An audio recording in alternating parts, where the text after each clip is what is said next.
Here on the Forzas, when you sit down to drive your Palace on wheels, we have an adjustable steering wheel column. There's a pedal just to the left of the steering wheel. Typically you'd use your left foot, push it down, then you can slide the steering wheel forward and back and in and out to adjust for your comfort level. We have the power options here on the seat: forward, back, tilt, and then the other little latch to rotate it around with the Versa pedestal that we use. You slide it all the way forward as the driver sits, and then you can adjust it around to enjoy the company of your guests. Swinging back, slide it back,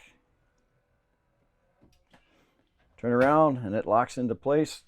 Pull your armrest down, and there's an adjustment underneath to raise or lower it for your comfort level.